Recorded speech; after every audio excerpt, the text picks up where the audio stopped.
বাংলাদেশ কেবল একজন সাবেক সফল প্রধানমন্ত্রী বেগম খালেদা জিয়াকেই হারায়নি, হারিয়েছে ক্রীড়ানুরাগী মহিয়সী এক নারীকে, যার হাত ধরে অনেক নতুন কিছু শুরু এই লাল সবুজের ময়দানে। সেই রূপকারকে কি করে ভোলে দেশের ক্রীড়াঙ্গন?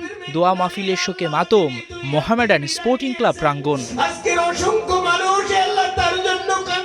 দেশের ঐতিহ্যবাহী ক্লাবটার সঙ্গে কত স্মৃতি না জড়িত সাবেক প্রধানমন্ত্রী বেগম খালেদা জিয়ার। দেশ পরিচালনায় যেমন তার ছিল অনন্য গুণ, তেমনি খেলাধুলায় ভিন্নতা আনতেও তিনি ছিলেন দূরদর্শী চিন্তার অধিকারিণী। তাই তো দোয়া অনুষ্ঠানে এসে কয়েক যুগ পেছনে ফিরে গেলেন ক্রীড়া সংগঠকরা।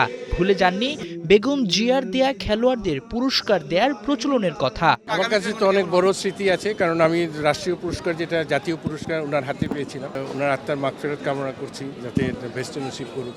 সর্বপ্রথম 2003-এ আজকে ন্যাশনাল প্লেয়াররা এখানে আছে।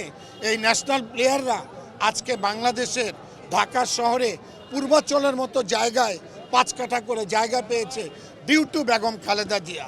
অতএব আমরা মনে করি স্টার্টিংটা, শুরুটা উনি করেছিলেন। উনি যা করে গেছেন আর যা দিয়ে গেছেন জাতিকে, এটা মনে হয় কেউ আর দিতে পারবে বলে আমাদের মনে হয়। কারণ অনেক জীবনের সুযোগ সুবিধা উনি পেয়েছেন, কিন্তু কারোর কাছে বিক্রি হন, কারোর কাছে মাথা নত করেন। এটা আমাদের প্রিয় প্লাস পয়েন্ট। ওনার সাথে আমার সবসময় কথা হয়েছিল যে তুমি ক্লাব ধরে রাখো, ক্লাব নিয়ে কিছু করো, যা যা করা দরকার আমরা করব, আমরা ক্ষমতায় আসলে এই ক্লাবটা আমরা ডেভেলপ করবো, সব কিছু করেছিল।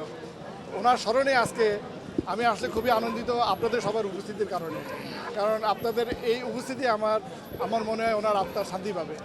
খেলাধুলাকে এগিয়ে নিতে নীরবে নিভৃতে প্রণোদনা, সহায়তার হাত বাড়িয়ে দেওয়ার কাজ করেন বেগম জিয়া।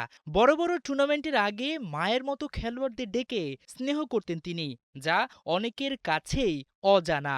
তার সেই আদর্শ ধারণ করে এদেশের মান বিশ্বের বুকে ছড়িয়ে দিতে চায় বিএনপি। 91 সালে তিনি যখন রাষ্ট্র পরিচালনার দায়িত্বভার গ্রহণ করেন, তিনি বাংলাদেশের ক্রীড়াঙ্গনকে দলীয়করণ মুক্ত করেছিলেন। তখন দল মত নির্বিশেষে যারা বাংলাদেশের ক্রীড়া সংগঠক, তাদেরকে দিয়ে বাংলাদেশের ক্রীড়াঙ্গন পরিচালিত হয়েছে।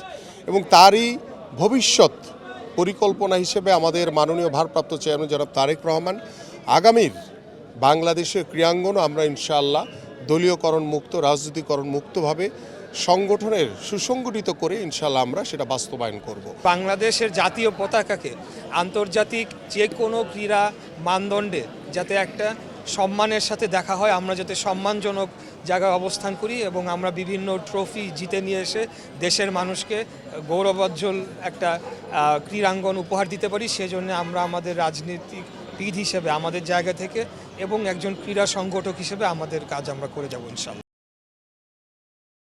হাসান সজীব, ৭১।